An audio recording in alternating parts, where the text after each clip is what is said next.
Hello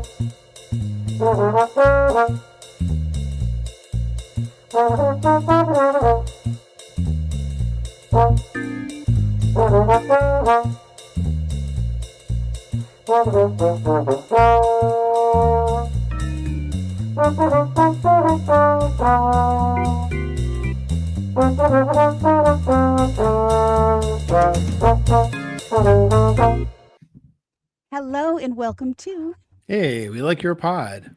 And we're going to tell you why. Hi, it's Dawn here, and I'm joined as always by my trusted partner, Matt Pickett. How you doing, Matt? So great to see you always.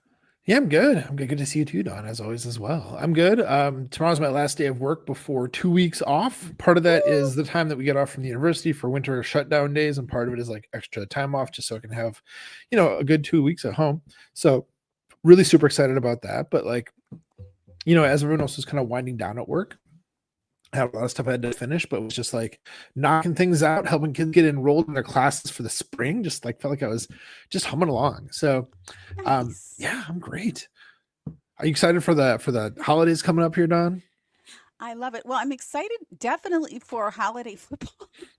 Mm, I can't believe, can you believe it's December? It's a week no, from Christmas, right? Is it can't believe it. Christmas? No, it's crazy. I'm not. My brain's not there yet, Maddie. I don't know Yeah, if it's Don, a ever week going to from be today is there. Christmas. We probably won't have a podcast next week, folks. Probably That's not. right. Don and I That's haven't right. discussed that yet, but Yeah, we've got to figure that one out probably next Saturday or something like or that. something. Yes.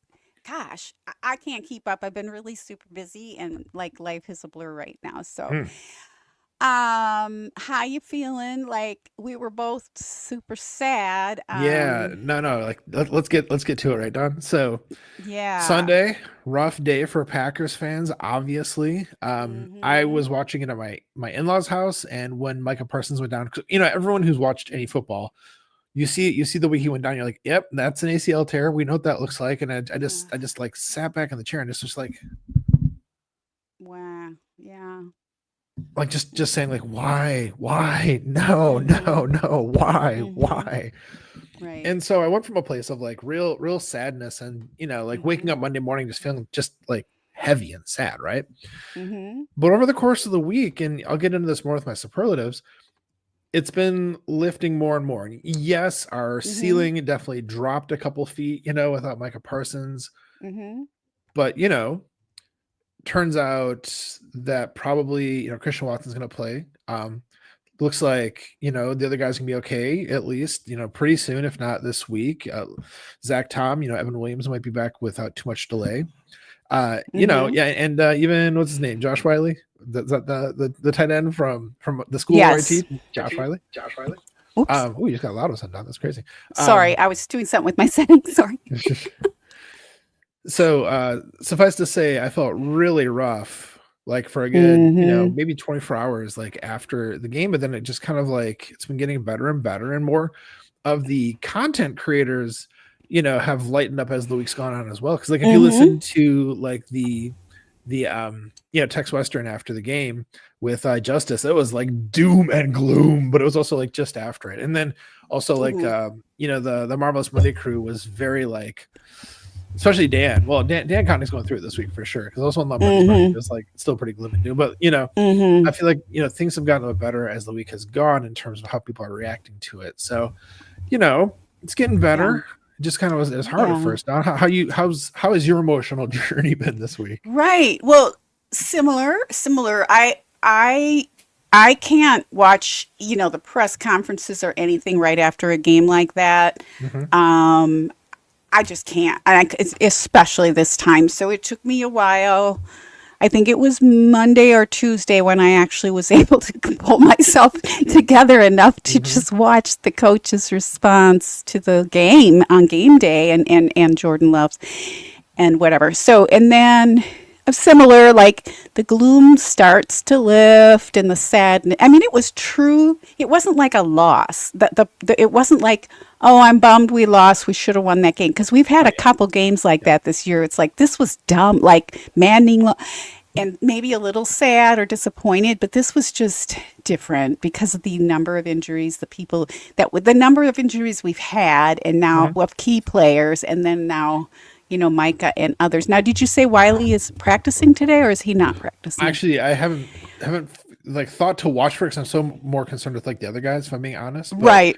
so Right. I'm not totally sure. I think I have written it down. I just don't remember. So it was pretty devastating. And like I Yeah. said, not the loss, but I will say, let's just go back. I haven't rewatched the game yet. I was going to try and do that yesterday, but I didn't have time. But Hmm. I will say that I felt good about the Packers going in, and I felt good about the Packers until that momentum shift when everything just went bad. And I do feel like it was just a comedy of, I mean, I shouldn't say comedy, but Zach Tom first going out, and that, which Hmm. who I guess is he's going to be okay now. But I I felt like really good about the game. I didn't give up hope, even with those. I mean, I could definitely see the momentum shift was so heavy. Like you could just feel it. It Yeah. was wild. So I wasn't sure what was happening there, if it was the injuries or other things. I guess whatever it was, it just, it made us lose. But I can definitely see why the Packers were favored for that game. And I've also seen enough Broncos this season to know that they've been kind of lucky. And if you look at their schedule, it wasn't that they had a easy schedule, but as it turned out, the people that they played, the teams that they played, really weren't doing that well this year. So, but Broncos been, not to diminish that. I'm not saying they're a bad team or mediocre or anything like that, but I do think they had a little bit of luck too this year. So, that's what it takes to win in the NFL. Well, And yeah, so I didn't give up on the Packers. I wasn't like super disappointed in them in the way that there was such horrible execution of the game or anything like that. So, and the other thing is, I don't think I will ever be prepared for injuries. Um, and this year has been brutal with injuries for the Packers and other teams too. And to see that happen, it's just I don't ever get used to that. It's not like I can yeah. say, oh well, next man, it's just hard. It's just hard to see that, and it was depressing. So anyway, Mhm. that's my Yeah. big take. I think you're spot on about so much of that, Don. Like the first half, you remember, was like I think supposed to be like Jordan Love's best half of a game ever. So Right, like the first right. half was really fun, and like all until that play, where Christian Watson got injured, like the Packers are just like it was like, yeah, we got this. We're gonna win this one.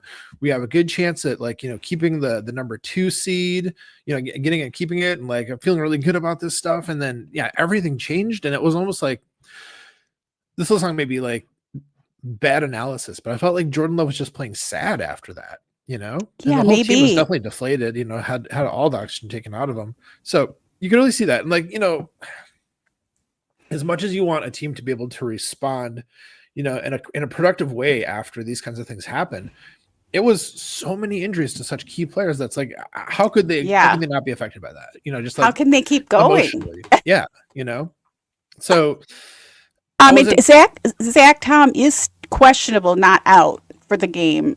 He that's didn't yes, I was thinking. practice. Yeah, Wiley I is did. all the way out, and I would joke out that too, but he's been like ruled out Yeah, because he's still in Wiley is concussion out. protocol. So yeah, Yeah, that's unfortunate. So I don't know the why they and still have Marshawn Lloyd on that, but he's still, like, well, who they is haven't that officially said even? he's Yeah, back in IR, but yeah, but the right. thing is that Joe's right. It is all Jimmy Christensen's fault for the jerseys that he's chosen to purchase. He keeps messing it up. Just keeps messing it up. So there's my Jimmy. Um, It's all Jimmy's fault. uh, No, I don't. Yeah, I know some people are like, "Oh, I jinxed it." No, no, no, no, no, no. This is just. just It's Jimmy. a weird season, but it's a weird season for all teams, to be Yeah, honest. Most yeah. most teams, and so I'm not giving up on my team. No, nor should you. No, no, no. Mm-mm, mm-mm. I'm not giving up on the season. I'm going to enjoy it. We have Bears week again. That's fun. Mhm. Yeah, I just, as always, hope for no injuries on any team, and Yeah. I happened to be watching that Chiefs Chargers game too. I was, of course, rooting for the Chargers, and Mhm. they won. But I saw what happened to. Um, My homie. Thank you. I, did, I choose to forget his name because everybody keeps Yes. talking about him as if he's the only player that was hurt last week. But I saw that too, and I'm like, wow, That just happened to Mahomes, and this is crazy. But it does happen, and, it could be the way they play. How's it going to affect their play, that kind of thing. But, it's just sad. It's sad. But I know the team probably is like us, and they're adjusting it to the week as it goes by, and they're going to give it their all and try to win for their comrades that are down. Yeah. So, hi, chatter guys. Yeah. Chatter guys. Wiley is out. Hello, is this thing on? Oh, yep, it's on. And yeah, Iowa Joe's saying it's Jimmy's responsibility. Can we just play enough? I know, the altitude thing is weird because it's the only team in the NFL that has that. So it's definitely an advantage. But I imagine, wouldn't that be nice? Just don't play them. I don't know if it's the altitude. I really don't know if that was. It's the place is just cursed. That's what it is. Oh, okay. Yeah. Yeah. Well, that coach, that.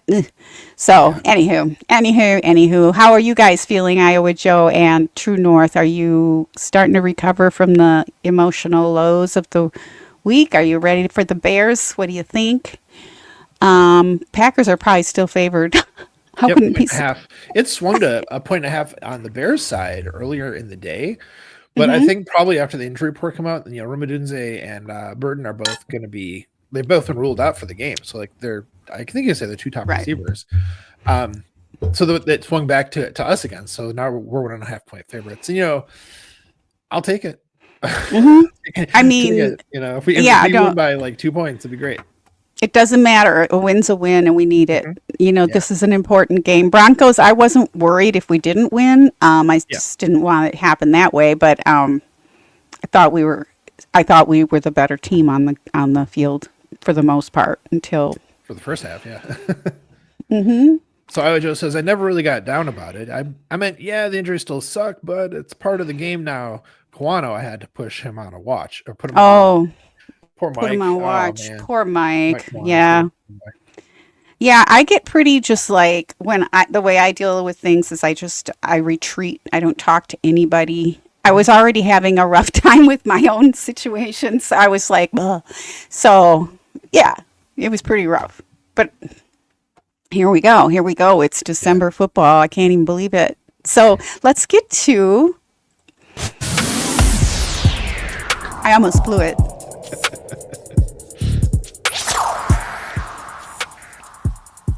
It's time for this week's superlatives. Let's get to this week's superlatives. Yes, indeed. Let's do that. Maddie, what do you have? Why don't you start us out? Sure. All right. So, the superlatives I have here, I feel tell the story of the week for me because, like I mentioned, waking up Monday morning, super sad. But then there was a tweet I saw, the first not doom and gloom tweet I saw. And there may have been others before this. I don't know, but it's the first one that I saw. So this is our pal Dara Carragher. He had a tweet he put up Monday morning, which I guess would be like, Monday afternoon in Ireland or whatever. But so the tweet was Packers Super Bowl odds before trading for Micah Parsons, 15-1 plus 1,500. Packers current Super Bowl odds, 11-1 plus 1,100. And I was like, oh, you know what? Right. You know what? We're right. still in this. We're still in this. And that was even the odds, initially after we got Micah Parsons and we were jumped up in many people's estimation to be real Super Bowl contenders. Right. This is saying, there's a certain amount of trust I put in Vegas for this kind of a thing. They're saying, Packers, you're still contenders. And like I said, there's a lower ceiling, but Dawn, I still think we're right in there. I really do. And so that was the first sort of glimmer of hope, the sliver of sunlight that hit my cold, dark heart. And so Dara, I will always appreciate you for that, and for many other things, of course. That's fantastic. I like that. That was huge for me. That was a huge little moment. So right. Yeah, exactly. Well, my first superlative is called the biggest squee. It goes to Pack-A-Day Podcast, our Andy Herman, who received a special honor as part of their Spotify Wrapped, which means wrapped up for the 2025 year. in their podcast awards for Spotify. Did you hear about this? Didn't see this? No. Yeah, so Pack-A-Day was named, in quotes, a 2025 marathon show for fans listening to Pack-A-Day on Spotify longer than 99% of other shows. In other words, they don't click on and then click off. They stay, like our wonderful chatters here. Thank you, guys. It means the world to us that you stay for the whole show. And that says a lot for Andy's followers and the quality of what he provides. So congratulations to Andy. Very cool. Yeah. What's your next one? Next one is, so that first one, by the way, was best positive perspective, comma, tweet. This one is best Nice. positive perspective, comma, article. So Okay. a little after, I think it came out on Tuesday. I think this was Bill Huber, who I feel like I've been talking about a lot lately, but he's been just knocking them out, most part of the season here. So writing for SI.com, of course, the article is 3 Sky isn't falling under reactions to Packers loss to Broncos. Instead of 3 weekly overreactions this week, we have 3 big picture underreactions to the loss at Denver and what it means for the Packers Super Bowl prospects. So yeah, usually Bill Huber writes like an overreactions article. And I love that this week he's like, you know what? That's not what we need. Right. We need like the more positive perspective. And so this was like the first like full on article that was laying out like that positive perspective, that stuff that like I really needed, in my soul to keep feeling better and better. So this article was really well written, of course, because Bill's great writer and all that. But he talked about 3 specific reasons why the Packers are still right in it. And they talked about Jeff Hafley. He knows that, sure, we don't know Micah Parsons, but like we had a really good defense last year without him. Right. You could say, well, yeah, but with Kenny Clark and with Devontae Wyatt, but even still, I think we can trust Jeff Hafley to like scheme stuff up and like make this work. Even if it's like 5% of the level it was going to be, still like at a very high level. So first of all, Jeff Hafley. Second of all, Edgerrin Cooper, because he hasn't been able to be as utilized as much as he had been in a lot of ways. Because it's like Micah Parsons getting all the work. So the kind of stuff you can do with Edgerrin Cooper now, Bill feels very positive about. Could make a huge impact in the way that he was, more last season than he has been this season. And then the third one, of course, is Jordan Love, just like Toyotathon, playing at an MVP level like he did especially for the first half of that game. And so, between those 3 things, like those are 3 superpowers that we still have. And that's just kind of the tip of the iceberg. So reading that definitely made me feel like, okay, you know what? There's something there. This is still a really good team. I don't need to despair. The season isn't over. At the very least, we have 3 games we're probably making to the playoffs. So, like, could we make it past the first round of the playoffs? Like, depending on how things fall, I think we could. Feeling better and better about Absolutely. I mean, anything can any given Sunday, man. Yeah. And that means for us too. And if we don't, we don't. It's been a fun season, and the odds with all these injuries and Chargers is another team. Speaking of the Chargers beating the Chiefs. Sorry. They have had some just massive injuries situation, and they just keep going. So I do hope that our team, and I do believe our team has that potential, right? Yeah. So I didn't watch any of the negative Nellies. And like I said, I didn't even want to turn on anything because I was afraid they were just going to hurt my feelings more. So I'm like, I got to stay with and that's our nature here on this show. Matt, you're very positive. I tend to be more attracted to the positive anyway. So I love that. Thank you, Bill Huber. I call him Huber. It's Uber. Is it Huber or Uber? It's Huber. Huber. It's like, it's not the cab service. Okay. No. Yeah, you don't order a Huber. No. I didn't know if the H was silent. I don't know why. I always have that conversation with myself when I see his name.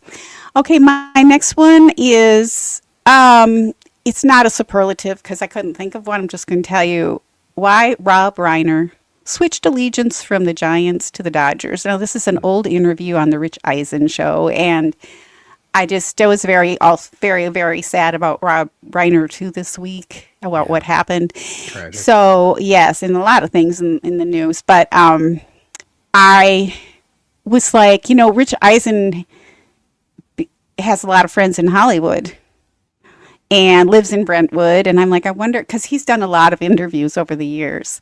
Mhm. And so I went to the Rich Eisen, because I didn't really want to hear a whole ton of, I don't want to hear true crime stuff, I want to hear the facts only, whatever. But it was just too much. And it was just so devastating what happened. And this is not it's not only Rob but Michelle as well, but it happened to be that Rich Eisen did in fact interview Rob Reiner a couple times, as well as his father, Carl Reiner. So it's a really cool interview. Rob Reiner is a fun guy, like he's just a positive guy too, at least from what we can see, forward facing Right. and always smiling. And so it was a good thing to watch that interview back from July of 2018, and then I think he went back on his show in 2019, if I'm not mistaken. So if you want to see some vintage Rob Reiner, I was playing a few of the All in the Family shows too. Hmm. And We fixed his face was featured on a recent thumbnail of ours. In fact, I know the Yeah. dance, what's his name? Dan. the Lions coach you're talking about. Yes, Yeah, my brain. Dan Kneecaps. We'll call him. How about? Yeah, Dan. Whatever the heck. yes, that man looks. I always thought he reminded me of Rob, just in looks, and so I like to call him Meathead. I don't think Rob Reiner would be offended by that. It was kind of just fun. So yeah, so if you want, and because I looked at that, then I started seeing some Carol O'Connor interviews. I grew up with All in the Family because I'm old, and what a show! I mean, it was a great show. Oh, Yeah, yeah. So, so he's part of my childhood, all that. And what's interesting is Carol O'Connor, who played Archie Bunker, another Irishman. Two Irish coaches, by the way, tonight vying with one another. I did that part on Irish Yeah. coaching, Irish American coaching. Anyway, Carol O'Connor's a really neat guy. My dad loved him, and he did an interview that came up. I'm sure I saw it back in the day, but he also had a son who struggled with things like similar to what's being reported that Nick Reiner struggled with. So I just thought it was interesting, and it broke his heart. He lost his son, and he spoke about it, and he did a lot in the community to try and help in that situation. So anyway, fun Rich Eisen interview. So I don't think he's a football fan. He was a big baseball fan. And I remember thinking, well, was he from Brooklyn? No, he was from, I think he was from Queens, not Brooklyn, if I'm not mistaken. So he was a Giants fan, or what's the other team? Not the Yankees. He was a Giants fan, not a Brooklyn Dodgers fan. So I was like, is he a Dodgers fan? Because a lot of times you'll see a lot of the LA folk rooting for the Dodgers, but he did eventually become a Dodgers fan too. So it was kind of fun interview. Nice. Yeah. I mean, yeah, just such a positive energy, such Totally. a humanitarian, always love when he shows up in TV shows or movies, he'll be missed. It's tragic. It's terrible. It's horrible. It's hard not to think of what happened, of course, but his family did ask that we remember his positive contributions. So I think that's Of which there are a many. good reminder. Yeah, many. What do you have next, Maddie? Yeah, my third and final superlative is best analysis. So this is a fun one. Jacob Westendorf, also writes for SI.com. So I actually have two from the same source here tonight. Kind of funny. coincidentally. Okay. And so this, normally it's like a breakdown of like different parts of the team, how it's going to go, how the matchup is looking. But this was fun this week because he took advantage of the fact that we just played the Bears, So in talking about like our passing offense versus their passing defense, their passing offense versus our passing defense, our running versus their blah, blah, blah, blah, right? All the different sides of it, and also special teams. What he did is he looked at like in week 14, who seemed to have the advantage going into it and who actually like kind of won that part of it. Like for instance, the Packers passing attack versus the Bears passing defense clearly like won, did much better than their defense did, like by a lot. So you talked about like who looked to win it on paper at a time, who actually won it. Then talking about, now that we have injuries on both sides, what's that going to look like for this week? And then a prediction about which side will win it for each of those different like subcategories. So I like that he's like pulling in recent stuff, talking about what it looked like, what it was, talking about what's happened since then and how that's going to affect the outcome on that like phase or that facet of the game. Just really interesting way to look at it. Really good analysis. And of course, Jacob's an excellent writer. So it's like really, really good to read. And then also a bonus shout out to Jacob because he subbed in for Jimmy. Speaking of Jimmy, on Lombardi's Bar this week and was awesome. So kind of a shout out and a double sort of extra shout out for Jacob this week. Well, that's great. I subscribe to his, is it a newsletter? Is he Substack? He occasionally writes. It's not like every week necessarily. And he had an article that came into my inbox this week about, I guess I forgot this about him, but he's a big time Michigan Wolverines fan. And so he spoke a little bit in his article about what happened with Sharon Moore, the coach, which was also very devastating. And also Rich Eisen was a big Wolverines fan too. I don't know if he talks about that. Yeah. So it came up a little bit, and I wrote back to him because I felt bad for him. It was it's pretty devastating if you're a fan of a team for something like that to happen. You lose your coach. I guess it wasn't a good, I don't follow college football at all, but I guess his performance as a coach wasn't the greatest anyway. But I just wanted to put something on the record since this is my true crime football overlap kind of appearance here. So Sharon Moore was the coach of the Michigan Wolverines college football. If you hadn't heard, there was a big hoopla about some legal things that happened right after he got fired. So I'm just going to read what I took note, because I watched the hearing and I looked for the affidavit, the probable cause affidavit, which I couldn't find, but basically, which is common, they waived the formal reading of the charges. A lot of times they'll do that because they don't want to hear it twice. They know what it is, they know how to read, and they don't want the public to have to hear the whole thing, and it's embarrassing. But they're pretty low level. Okay, so it's third degree felony home invasion, which I questioned. 2 misdemeanors, which are stalking, which I also question. You'll hear why. And entering without permission is what really happened. But I'll tell you why. So he had a $25,000 bond. I think prosecutors wanted much more than that. They wanted a lot. They wanted him to give up his passport, all kinds of stuff. It just seemed to me like they were super overcharging him. The judge kind of just said, okay, but not to the passport. The judge did kind of put his foot down. He's like, that's a bit much. So he's not a flight risk. But basically, and Jacob said this too in his short recognition of what happened legally. So he had a relationship with a staffer. That's why he got fired. Okay. But the relationship evidently was over already. But it turned out that she came forward, and that's how he got fired. I'm not exactly sure how that all came about, but that's the theory. So he gets fired, and of course he's going to blame her or question her. What were you thinking? Why did you do that? So he goes to her home, and it doesn't sound like he broke in. It sounds like she probably opened the door, because that's very cloudy about what really happened.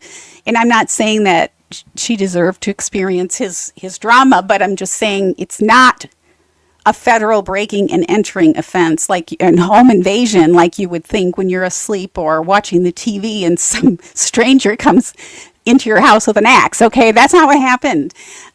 Furthermore, she did call 911, but she didn't even leave the home. So she wasn't that. I don't know, maybe there were kids there or something like that, but still, there were a lot of like weird things which will come to light once the whole story comes out, if it comes out. But it just, my whole thing is all the rumors online about this, as well as the, other things that happened in the news this week. I just think it should stop, because he evidently went into her home. He got a butter knife or two out of the drawer and threatened his own life. Okay, he wasn't threatening her. He's like, why did you do this? I'm going to kill myself. You've ruined my life, type of thing, right? Yeah. And so it's not like she was attacked or she was in fear of her life. She's just like, is he going to bleed all over my kitchen or whatever? Which is very upsetting. I'm not trying to diminish her experience in any way, but stalking requires a series of events, not just one time. There was nothing in that hearing that indicated that he had been stalking her for months or anything like that. This is just his reaction to being fired, which was pretty crazy, which, mental health is a good idea. Evidently, he's already been doing that. So I just thought it was a really good example of how authorities can overcharge, especially celebrities and people that are in the white, but they do it to everybody. And it's just unnecessary because, to call something like that stalking. And again, I will say the caveat is maybe that if evidence will come out about stalking, but they certainly didn't say anything, like they didn't make that clear they laid out what they know about the case in the hearing. So I didn't hear stalking, and real stalking victims are taken less seriously when that happens. And so I'm kind of going to watch this just to see what they do. I think he's just going to plead out, and because a federal offense of home invasion puts you in prison, like hardcore, right. This didn't seem like that, but I'm sure he's got good lawyers and they will figure this out and he'll take a plea and we'll never know really what happened, nor do we need to. But I just wanted to, Jacob, actually, I was going to talk about this anyway, but then Jacob, his email came in, and he was also on that Squad show with Peter Bukowski. So this week he had the two Jacobs. He had Jacob Westendorf and Jacob Morley. That's a pretty good segment, I will say. I'm liking what they're doing there. That's new for Peter Bukowski's Locked On Packers, and I enjoyed that. Both of the Jacob brothers, as I like to refer to. Couple of good dudes, those Jacobs. Yeah, really good. So, anywho, that was my final superlative. I think I had a bonus, but I can't find it. Anyway, that was my final most overcharged. That was my rant. Interesting. I love when you bring the law stuff into this, Donna. So I always learn something when you do. Appreciate it. Oh, good. I hope so. I hope it's not too crazy off the wall for everybody, but I'm glad you do anyway. So now, Westendorf was pretty sad too, I'm sure. Yeah. Well, we all were. Yeah, anybody. Yeah. I wouldn't have wanted to go online, with a live stream or a podcast until today. It took me all week to sort of get over this or to come to terms and be like, oh, it's Thursday football. This is going to be a good game. And True North says Pickett. That's true, yeah. Yeah, it's a good game. So shout out to the game tonight. It's Rams at Seahawks. And by the way, that's my bonus. I got to tell you, I am loving those Seahawks helmets. I know. They're like iridescent. They're so cool looking. Especially in a nighttime game. I was going to say something about that too, actually. It's funny that you brought that up. Yeah, those look awesome. Yeah, that's our bonus superlatives, everyone. That's what you were waiting here. But they're really nice. And I love them. I've watched a little bit of Seahawks this year, but it's all daytime games. So I think the night's really capturing the lights in the iridescent. It's like goes from green to blue. And these were my grandmother's favorite colors too. I know she liked sparkly things. So even though they're not sparkly, they're iridescent. It's low key, but it's just really cool how they just change colors as the players move. So I do approve of their uniforms tonight. I don't know if they've been wearing them all year or what, but I don't think pretty fun.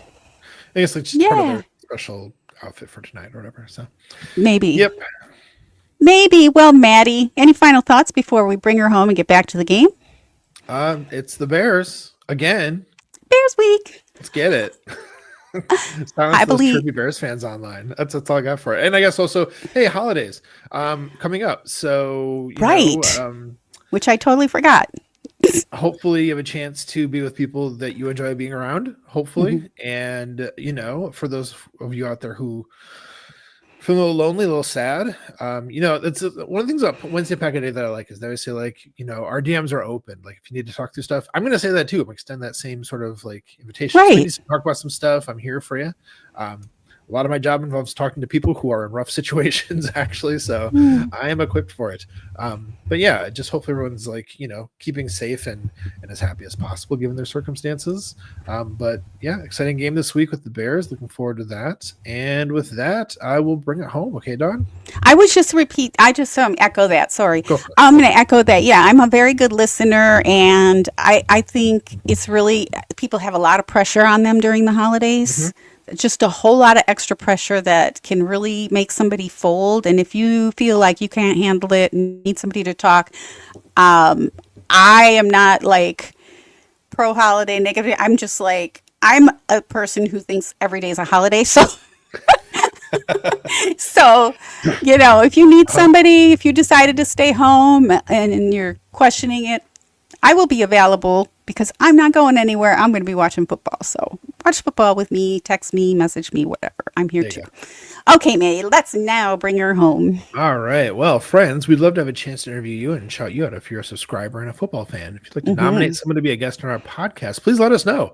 Our DMs are open on all the social platforms. And folks, when you subscribe to our podcast, you help us to keep spreading the love in our community. And the best way to help this podcast grow is by sharing it, maybe for the holidays, sharing it with your friends and family. Yes, Maddie, that's right, because we love you. We're so glad to know you and to be fans of you. And on top of that, have the luxury of being fans of the most storied team in the NFL. Win or lose, we appreciate your support, your subscriptions, and sharing our pod, and we look forward to seeing you in possibly 9 days. We'll figure it out. On Hey, we like your pod.